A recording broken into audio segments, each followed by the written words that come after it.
राम के जीवन के माध्यम से। क्योंकि ध्यान रखना, अच्छे लोग अगर अच्छाइयों के साथ रहना नहीं सीखेंगे तो बुरे लोग उन अच्छाइयों पर दावेदारी करके उनको भी बुरा बना। राम का नाम बहुत अच्छा है और राम का नाम एकदम सच्चा है। जो ऑर्थोडॉक्स चिंतन में कहा जाता है, राम का नाम महान है, राम का नाम पापों से मुक्त करता है, ठीक बात। लेकिन राम के इतने पावन नाम को परंपरा में जब मुर्दों के साथ जोड़ दिया गया, मुर्दे जब ले जाए जाते हैं तो बोलते हैं राम नाम सत्य है, तो ये पूरा वक्तव्य इतना अशुभ हो गया कि इसको केवल लाश के साथ बोल सकते हैं आप। किसी की शादी में आप नहीं बोल सकते कि राम नाम सत्य है। शादी में अगर आपने बोला तो अगर बियाह बात को तुम्हारा पहले दुल्हा जा रहा है तो राम नाम सत्य है। बुराइयों के साथ अच्छाइयों का अगर संयुक्तिकरण कर दिया जाए, कंडीशनिंग कर दी जाए, तो अच्छाई भी बुरे ढंग का आभास देने लगती है। अगर आपने राम की चेतना से अपने चेतना का समन्वय नहीं किया तो सियासी लोग राम का भी अपहरण कर लेंगे। राम के जीवन से हम तमाम चीजों को समझ सकते हैं। हमको सोचना है कि राम भजने के लिए है, राम भजाने के लिए है। और राम के सेवक है हनुमान। अभी आप हमारा धनुष तोड़ा, कथा प्रक्रम में गाऊंगा नहीं, कोई मतलब ही नहीं है, जान क्या बोला है। और वक्त आएगा, कार्यक्रम हर साल होना है। 5 दिन किया गया कुछ कोरोना काल के संकट के चलते, हालांकि बबलू साहब कहते हैं कोरोना है नहीं, कई लोगों को होकर के चला गया, पता नहीं चला। हालांकि ये बोलना नहीं चाहिए, ये महामारी एक लगा हुआ लगा ना, कानून है, महामारी है। मैंने इसलिए डिस्क्लेमर कर दिया कि मेरा रिकॉर्ड हो रहा है, मान लिया कहीं वायरल हो जाए कि अखिलेश बाबू बोले कोरोना को उठा ही नहीं तो कल को आ जाए नोटिस हमारे पास। बहुत दिक्कत है ना, इसलिए। और आजकल बोलने बहुत दिक्कत है। सर कलम होंगे अब यहाँ उनके जिनके मुंह में जबान बाकी है, और जितनी बटनी थी बट चुकी है जमीन, अब तो बस आसमान बाकी है। तो बारीकी के साथ देखना आप, और चीजों को आप देखेंगे। कोरोना काल के चलते कर दिया गया संक्षेप में 5 दिन का कार्यक्रम। 9 दिन जब होगा, जब नवाह पढ़ाने का प्रक्रम आएगा आगे आने वाले समय में, तो प्रतिदिन जितना पाठ होगा, ये मैंने अपने भीतर सोचा है, अपने भीतर सोचा है कि जो पाठ होगा दिन उसी पर मेरा कम से कम, बाकी का प्रयासों को बंधन में नहीं डालना चाहिए। कुछ हो कभी मैं उसी हिस्से पर बोलूंगा, मतलब 9 दिन तक। उसमें बात पूरा, इसमें तो अफरा तफरी मच जाती है, कौन कहीं पर जाए कहां जाए। राम ने धनुष तोड़ा, दुनिया जानती है कि राम ने धनुष तोड़ा। आप केवल अभिधा में देखेंगे तो धनुष ही टूटा है वहां, लेकिन निगाह को बारीक करेंगे तो केवल धनुष नहीं टूटा है। राम जब धनुष तोड़ रहे हैं तो बहुत कुछ ऐसा घटिया किस्म का था समाज में, उन सारी चीजों को भी उसी के साथ वो तोड़ दे। ये जनरेटर नाम पे है हो, आवाज कुछ लाइन से करवा दें, बोलते हैं कि क्योंकि राम जी को ऐसा समझाया गया जमाने में कि राम ठीक बात है, मर्यादा पुरुषोत्तम है, राम ठीक बात है, परंपराओं के पोषक हैं। लेकिन ध्यान रखना कि परंपराएं हर हाल में अच्छी नहीं होती हैं। परंपरा के नाम पर बुरी चीजों को भी समाज में फैलाया जाता है। परंपरा के नाम पर परंपरा के नाम पर खराब चीजों का भी पोषण किया जाता है। कभी इस देश में प्रथा क्या थी, पति अगर मर जाए तो उसकी चिता पर उठा करके जबरदस्ती पत्नी को रख करके जला दिया जाता है। परंपरा थी। और क्या आप सोचते हैं कि ये कोई अच्छी बात हो सकती है कि एक मृतक के साथ उसकी पत्नी को जो जिंदा वजूद है चिता पर डाल करके जला दिया जाए? सबके साथ ऐसा होता है। मान लिया महिला तैयार नहीं होगी होश में, तो उस जमाने में इतिहास के विद्यार्थी जानते हैं, भान, अफीम, धतूर सब एक ही में घोट करके और उस महिला को, विधवा को पिला दिया जाता था ताकि एकदम वो खुमारी के आलम में हो जाए। और फिर जब चिता धू धू करके जलती थी उसी में फेंक दिया जाता था और सब लोग लाइन से घेर करके शंख और तुरही बजाते थे। क्या यह धर्म है? कहा यह धर्म है? ये धर्म है? यही धर्माभास की चर्चा हो रही थी। गोरखपुर में हम लोग गए थे तमाम प्रोफेशनल से मिलने, तत्वानंद जी थे। धर्म अलग है, धर्माभास अलग है। इतनी गंदी गंदी चीजों में हम फंसे हुए हैं कि यही धर्म है। महिला को उठा कर चिता में झोंक दो, जय हो सखी मैया, धर्म है। बकरी की गर्दन पर छुरी चला खाओ, कौन रोक पाएगा? कोई रोकेगा? लेकिन दुर्गा माता को बदनाम मत करो। तरकुलहान तो खून की नाली मत बहाओ। नाई धर्म मनौती मान ले लड़का हो जाएगी तो उसके गर्दन की नली को काट करके खून का फव्वारा फेंकवाना अगर धर्म है तो फिर अधर्म क्या है? अधर्म क्या है? परिभाषा कैसे बने? ध्यान रखना, कई बार परंपरा के नाम पर बहुत गंदी चीजें चलती हैं। तो राम का महानायकत्व तो इसमें केवल नहीं है कि परंपराओं का पोषण किया। महानायक को घटिया किस्म के परंपराओं, गलित विगलित परंपराओं, भाषा में उसकी शल्य चिकित्सा भी करनी होती है। घटिया किस्म के परंपराओं को तोड़ना भी पड़ता है। कुछ चीजें तोड़े बगैर नई चीज नहीं बन सकती है। कहीं भी ये फार्मूला चलता है। अच्छा, सब लोग अमर हो जाए, लोग मरे मत, तो जमाना कैसा हो जाएगा? सोचो, मरने वाला मर करके जगह खाली करता है तो पैदा होने वाला आकर के उसको भरता है। उसके आने के लिए इसका जाना जरूरी है। आप अपने पुरानी मकान पर, जो बहुत पुरानी हो चुकी है, आपके बाप दादा के जमाने की, उस पर नया मकान बनवाना है तो पुराने को गिराना होगा। बहुत कुछ है परंपरा के नाम पर जिसको तोड़ना होगा। राम ने उन तमाम परंपराओं को, ये लंबा व्याख्यान बन सकता है और दिनों तक चल सकता है। मैं केवल आपको संक्षेप में बता रहा हूं कि उन तमाम परंपराओं को जो इंसानियत की छाती पर मूंग डालने का काम कर रही थी, राम ने उनको खुलेआम तोड़ा। इसको बहुत कम वक्ता रेखांकित कर दिया। राम के जमाने में परंपरा थी क्या? आज के फेमिनिस्ट लोगों को ध्यान देना चाहिए, ये रिवोल्यूशन राम के माध्यम से कैसे आ रही है। सारे मतलब मज़ाहिब में वो धर्म कोई भी हो, सिखाया जाता है किसको? औरतों को। अपने पति के अलावा और किसी का ध्यान मत करना, सोचना भी मत वरना महापातनी सुअर बन के पैदा होगी। ठीक बात। और तुम तो फलाने राजा की 3 रानी थी, ढेकाने की 5 रानी थी, हम तो मर्द बच्चा है, हमको क्या? तो उससे वफा की मांग करो, अपने बेवफाई करो। ये कोई बात नहीं चलेगा। कल को उसने सोच लिया कि वफा करोगे, वफा करेंगे, सितम करोगे, सितम करेंगे, ये आज से फैसला है अपना, जो तुम करोगे वो हम करेंगे, ठिकाना नहीं लगेगा।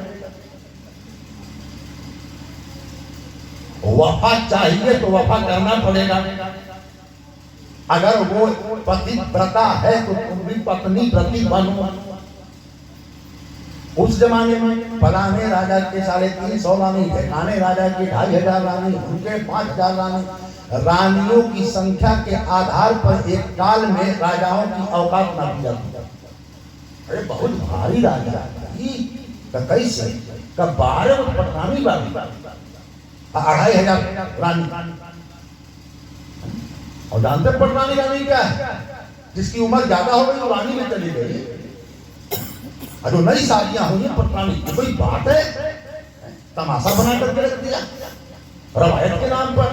राम जब आए, राम ने कहा ये नहीं चलेगा, और अयोध्या में फरमान जारी हुआ। किसी क्रिटिक को, मेरे आलोचक होने चाहिए। अगले को भाई देखा ना, एक नारी व्रत राम। एक नारी व्रत रत सब झारी, अबिप चरण सेवक नर नारी। एक नारी व्रत, सब लोग एक पत्नी व्रत का पालन करेंगे, राम ने फरमान दिया। तो भाई भाई में तो बोलता नहीं कि अपने मन से आए, भाई बोलता है। आज की तारीख में हर मजहब के जो सो-कॉल्ड ठेकेदार हैं, जो संस्कृति की डकैती करते हुए आगे आगे बढ़ जाते हैं कि हम करेंगे फला धर्म की रक्षा, वो चाहे मजहब इस्लाम हो, मजहब हिंदुत्व हो, मजहब ईसाई हो, हर मजहब में ठेकेदार पैदा हो। तो वो अपने अपने लोगों को कहते हैं हम लोगों की संख्या घट रही है, क्या करें? कपूर बच्चा पैदा करो, बच्चा पैदा करो, यदि बच्चा पैदा करो, बच्चा पैदा करो। हे मेरे जाति के लोगों, हर हर हर हर संप्रदाय जो कट्टर बोलते हैं का बच्चा पैदा करो वरना संख्या इतनी कम हो जाएगी तो फला संप्रदाय वाले हमको दबा देंगे। ये में कम कई संस्थाएं इनाम रखे, कई जान को मन से इनाम देते हैं, मालूम है? मालूम है ना? मुझे डांटना पड़ा है सुल्तान को। कई जगह लोग 100 रुपया महीना में पेंशन दूंगा, हर मन से कुछ बकता है। का संख्या बढ़ेगी मजबूत होंगे। राम जी से पूछा गया का संख्या से कोई मजबूत होता है? संख्या से मजबूत होता तो अनेक देशों की आबादी अमेरिका से ज्यादा है। संख्या से नहीं, क्वालिटी से मजबूत। बकरियां कितनी है इसका मतलब नहीं है शेर कैसी क्वालिटी का है, ये सवाल है। 1 लाख पुरुष 1.25 लाख नाती रावण के पास, और राम दुई सुंदर। बाकी भाइयों ने कहा हम लोग सब लोग दुई दुई सूत सब भाई के रे, दुई सुत सुंदर सीता जाए, अलव कुश वेद पुराण नहीं गाए, दुई सुत सुंदर। ध्यान देना, जो आप बोल रहे थे हेमंत, उसको एक टिप्पणी करके फिर आगे बढ़ करके बात कर करके बात समाप्त करूंगा। हनुमान जी पर बात को समाप्त कर दूंगा। धनुष तोड़ रहे हैं राम, बहुत कुछ टूट रहा है वहां, केवल धनुष नहीं टूटा है। ध्यान से समझना, सीता विवाह किससे करना चाहती है? सीधी सीधी बात सुनो। फुलवारी में प्रकरण हो चुका था, राम ने देखा सीता को, सीता ने देखा राम को, मन में प्रेम का प्रकटन हुआ, भीतर से फैसला आया यही हमारे वर हो। उधर मन में फैसला टूटा, ये मेरी जीवन संगिनी हो, संकल्प हुआ। दोनों ने जाकर के आशीष मांगा, उन्होंने पार्वती से मांगा, सीता ने पार्वती से मांगा, वही मेरे पति हो, मेरी इच्छा है। अब आशीर्वाद मिला, सुन सिय सत्य आशीष हमारी, अब पूजा ही मन कामना तुम्हारी, सुन सिय सत्य। आशीर्वाद मिल गया कि हाँ जिसे तू मानती है चाहती है वही तेरा पति हो, तेरी मनोकामना पूरी हो। राम ने गुरु से आशीर्वाद मांगा और गुरु ने भी कह दिया बेटा सुफल मनोरथ हो ही तुम्हारे। राम लखन से भाई गुरु ने आशीर्वाद दे दिया, देवी ने आशीर्वाद दे दिया, लड़की राजी है, लड़का लड़की के प्रति तन्मय है। लेकिन बात बदल दी गई, मेरी मनोकामना है कि राम मेरे वर बने। जनक जी ने कह दिया कि तुम्हारी मनोकामना से क्या होता है? स्वयंवर की उदात्त चेतना को जहां पर वैदिक काल में अधिकार दिया गया था, आज की तारीख में लड़कियों को देखने के लिए लड़के आते हैं। बात में कोई तथ्यात्मक बोलो, आप मेरी बात को काट सकते हैं। लड़कियों को देखने के लिए दिखावट में लड़के आते हैं। कोई जमाना था इसके उलट होता था। प्राचीन काल में लड़के लाइन से बैठते थे, लड़की माला लेकर के आती थी, तुम मेरे लायक हो कि नहीं हो? नहीं नहीं, नारद का स्वयं ही दोहरा हो ना, कितनो कूदो मुझे ही दिस बैठे नारद फूली, अते ही दिस तेन बिलो कई भूली। आप जितनो कूदो फूलो मैं हीरो हूं, लड़की का हफ्ता हटो बंदर होता है। आज लड़की को इंची टेप लेकर के नापा जाता है। दिनेश बहुत बढ़िया बात कहते हैं कि एक जगह एक मतलब व्यक्ति गया लड़का लड़की देखने, और लड़की से बड़ा इंटरव्यू लेने कि पढ़ाई की हो तो हाँ, वो पढ़ाई बुनाई जानती हो तो हाँ, पकौड़ी बनाना जानती हो तो हाँ, अच्छा गाना गाना जानती हो तो हाँ, अच्छा डांस करना जानती हो हाँ, तब ठीक है, तब बढ़िया हो। जब जाने लगा उठ करके तो लड़कियां ने पूछा कि सुनिए तो क्या है, कहा कि आप तबला बजाना जानते हैं? तो उसने कहा नहीं हमको तो नहीं आता है। क्यों पूछ रही हो? कहा इसलिए पूछ रही हूँ जब मैं डांस करूंगी तो तबला तुम्हारा बाप बजाएगा। सारा इंटरव्यू उसी से लड़की से, इंटरव्यू लेने के बाद रिजेक्ट घरे जाके लोग फोन करे नहीं लड़कवा भाई कम से कम 3 साल पूरा गई काहे भेजे लगा नाटक।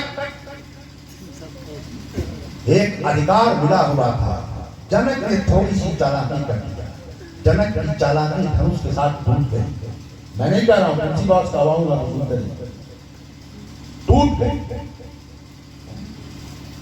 उन्होंने कंडीशनल मैरिज वहां रख दिया, जो तोड़े ले जाए, जो तोड़े वो ले जाए। रावण मांग छुआ नहीं चाहता, बाहर वो बाड़ा छुए नहीं किया, गनीमत हो गई, क्या पता उठाएंगे, कोई भरोसा है? ध्यान रखना, गधे और शेर आपस में लग जाए तो कोई गारंटी नहीं कि शेर ही जीत देगा। दांव उल्टा पलटा हो जाए तो शेरवा नीचे हो सकता है, गधावा ऊपर हो जाए। तो ये सब की कथाओं में मैंने पढ़ा था कि शेर जा रहा था और गधे ने देखा लड़कारा, अबे शेर अगर मां का दूध पिया हो तो आओ हमसे टकरा के देखो। शेर गर्दन झुका के जाने लगा, कहा मैं भाग रहा मार दूंगा तो लत्ती खून फेंक के मर जाएगा। फिर भी शेर सब झुका के जा रहा है। सियार ने देखा, सियार को मामा कहा जाता है जंगल का, भाग के आया, कहा भांजे मैं क्या देख रहा हूँ, गधा तुमको ललकार रहा है और तुम गर्दन झुका के जा रहे हो? कहा हाँ जा रहा हूं। क्यों? इसीलिए गधा है, उससे लड़ने में घाटा ही घाटा। घाटा कहा 3-4 तो गिनवा दूंगा, गिनवाओ। का पहला घाटा इज्जत यूं बर्बाद होगी कि जंगल में अफवाह फैले कि गधा होकर शेर से लगा, शेर होकर गधे से लगा, शेर गधा लगा। दूसरा जीत भी गए तो कोई सम्मान नहीं, कैसे कहो क्या ये तो गधा गधा पकड़ दिया।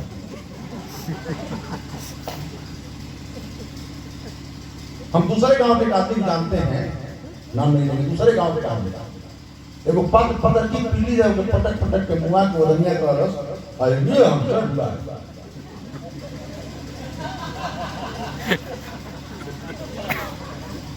दूसरे गांव का।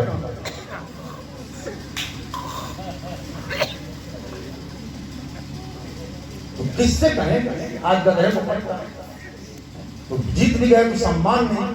नैया नावे संजोगे, अगर कहीं अपने गांव में उल्टा पलटा फंस, मैं नीचे हो गया सेकंड हर्ट, गधा मेरे ऊपर हो गया, तो पूरे जंगल के इतिहास में शेरों की नाक हमेशा हमेशा के लिए कट जाएगी, खतरा है। इसीलिए कहे तो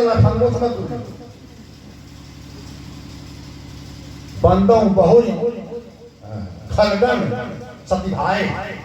तुलसीदास ने प्रारंभिक चौपाइयों में दुष्टों की वंदना देवताओं से पहले करें। बहुरी बंद खलगन सतिभाए का क्यों? ते बिनु काज दाहिने बाए। अब एक अगला चीज थोड़ा कहूं, मतलब आप जानते हैं वो हमसे मजाक मजाक में कह रहा है, मजे मेरे की सही है। हमसे एक आदमी ने पूछा कि बड़ा कार्यक्रम नहीं सोचेंगे आप? तो नहीं सोचेंगे, का मान लिया कि ये मैंने देखा कि आप लोग बोल रहे थे कि कोई था नहीं, हमने कहा तो क्या, हमने कहा सम्मेलन कराया था, बाउंड्री ली गई थी, सारे बाबा बैठे तो का फिर भी निराश नहीं होते। हमने कहा निराश, हम लोग मंच लगाते हैं, सुन रहे हैं, जितने भी 150 लोग सुन तो रहे हैं। पिताजी का मन को उजाड़ दिया गया।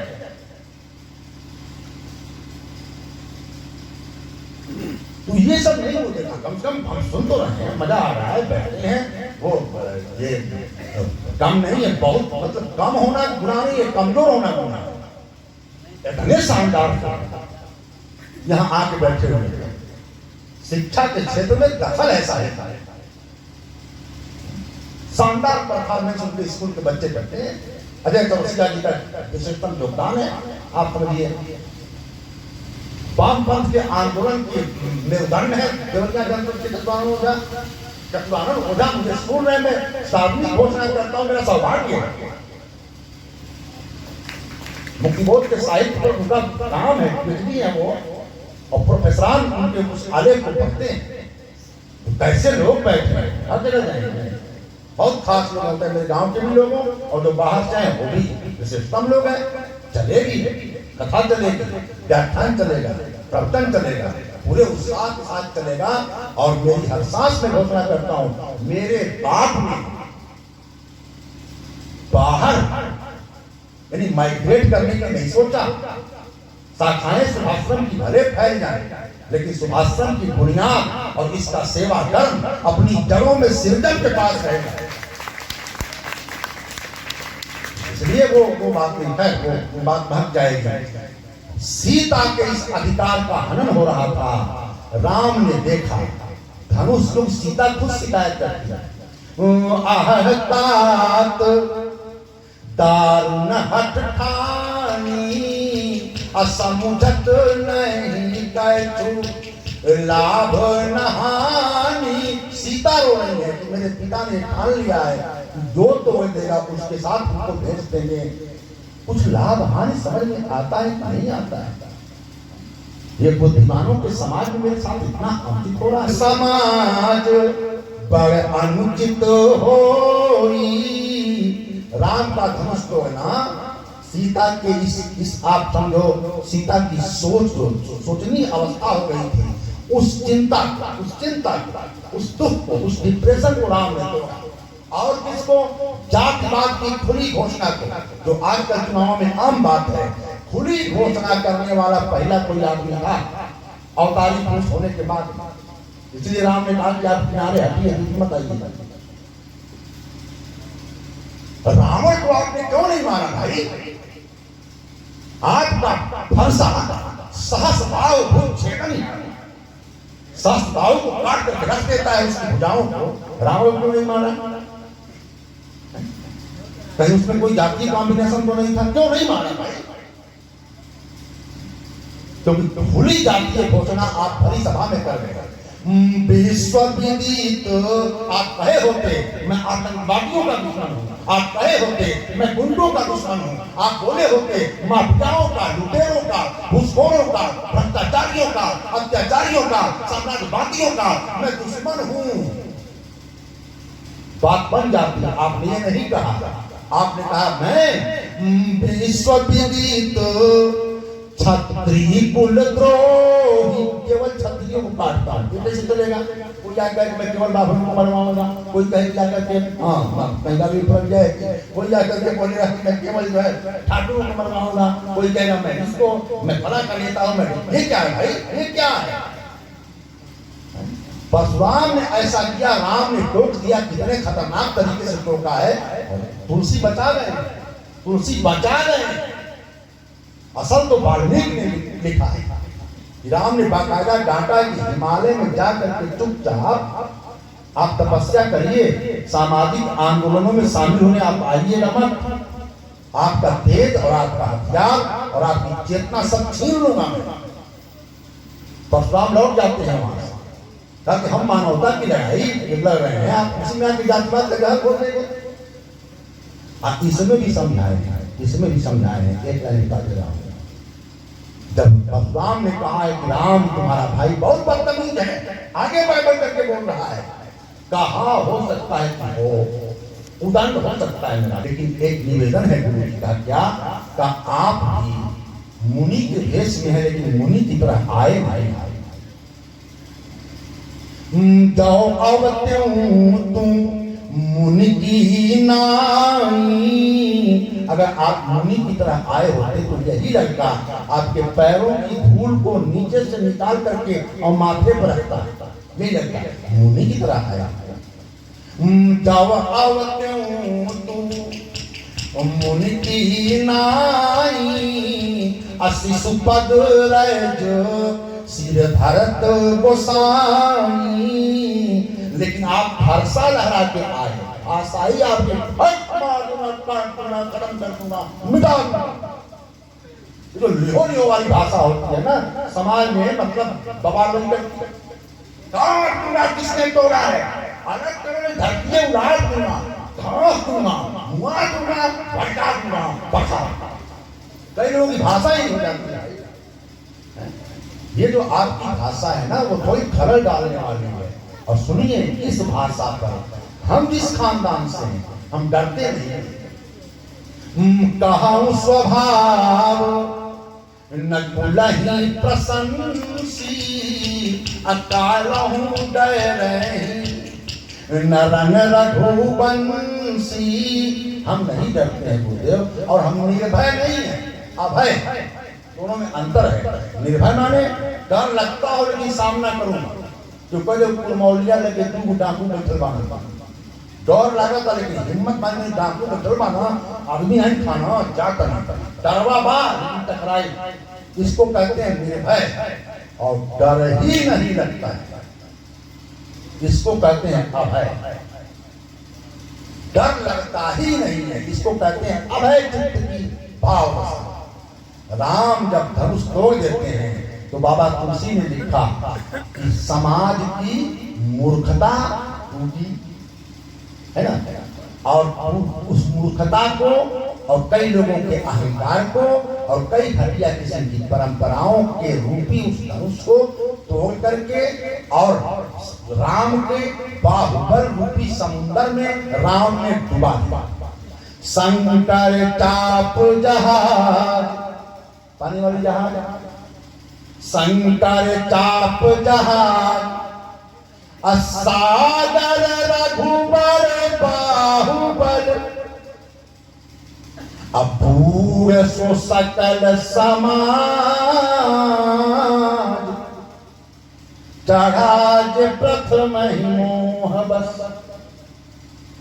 हम धोखे कर रहे हैं, हमारा बयान जबान कर लो।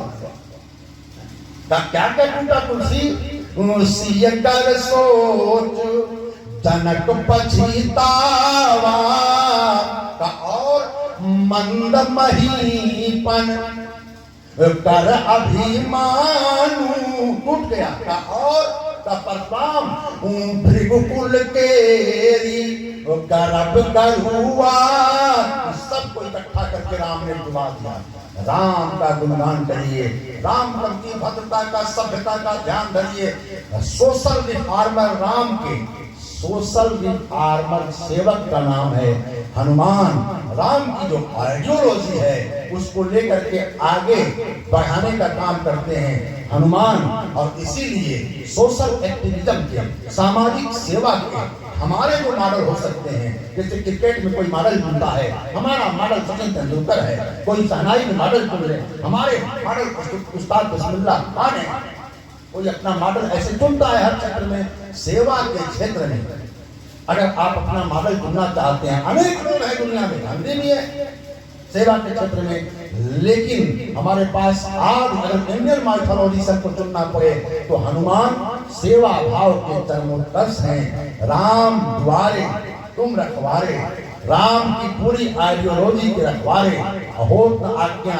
एक व्यास ने बड़ा गड़बड़ किया, कहा कि बराड़ भ्रष्टाचार नहीं मिटेगा। हमने कहा क्यों? कहा जब राम को वहां घूस लिया जाता था, हमने कहा कौन लेता था? हनुमान जी लेते थे। हमने कहा कैसे मालूम? था तुलसी बाबा ने लिखा है। हमने कहा कहाँ लिखा है? कहा हनुमान चालीसा में, राम द्वारे तुम रखवारे, अहोत आज्ञा बिन पैसा, बिना पैसा के भीतर जाना मना है। जो स्टार जज के नीचे बैठ करके पैसा ले लेता है ना। हमने कहा पैसारे है तो उसका अर्थ दूसरा होगा, लेकिन अलग अलग भाई। कोई साधारण बात असाधारण हो जाए, असाधारण बात साधारण हो जाए, आप कहाँ से देख रहे हैं इस पर डिपेंड करता है। कोई बहुत सामान्य बात आपके लिए विशेष हो सकती है। एक पंडित जी कथा कर रहे थे, लड़का दौड़ के आया, अरे बाप तो महाराज जी दर्द हो गए। गुरु जी बहुत भारी आश्चर्य रास्ते में देखे। क्या देखते? मुर्गी थी, अंडा दे रही। बाप ये कौन आश्चर्य रे, ये तो आसान काम है। गुरु जी आसान है, जरा आप देख के दिखाइए ना। अरे मुर्गी के लिए आसान है, गुरु जी के थोड़े आसान है। मुर्गी का मामला अलग है, अलग है। तो ध्यान रखना, आप कहां से आप चीजों को देख रहे हैं। और हनुमान के सेवा मंत्र को अगर आप अपने जीवन में लेकर के चलते हैं, मंत्र का मतलब पारंपरिक अर्थ मत लीजिएगा। एक बेहतरीन सलाह आपके लिए मंत्र हो सकती है। हनुमान के सलाह को, मंत्र को एक आदमी ने बहुत ठीक से माना, नतीजा क्या हुआ?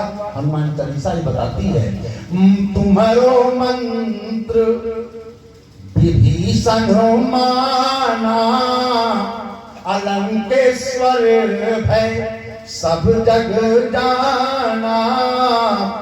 कैसे कामयाब हुआ विभीषण, कैसे साम्राज्यवाद की चूने हिला करके, कैसे सर्वहारा को बटोर करके जंगल के इलाके से राम दुनिया का सबसे जबरदस्त मोर्चा बनाते हैं। संसाधन से युक्त रावण, संसाधन से विहीन राम, रक्त चमचमाता हुआ बैठा रावण, पैदल चलने वाले राम, सजे हुए सैनिक वाला रावण, और आप समझो आदिवासी गोल भील बानरों को अपने साथ लेकर के चलने वाले राम। ये साबित करते हैं कि वो जिसका पेट पीठ से सटा हुआ है, जब वो भूख की आग से जब क्रांति की ज्वाला निकलती है और हनुमान जैसी चेतना जब जागृत होती है, तो साम्राज्यवादियों के लंकाओं में आग लग जाती है और लंका धूम करके जलने लगती है। हनुमान की चेतना से प्रस्फुटित होने वाले ये स्फुट कुछ विचार थे, जिसको मैंने आपके सामने रखा।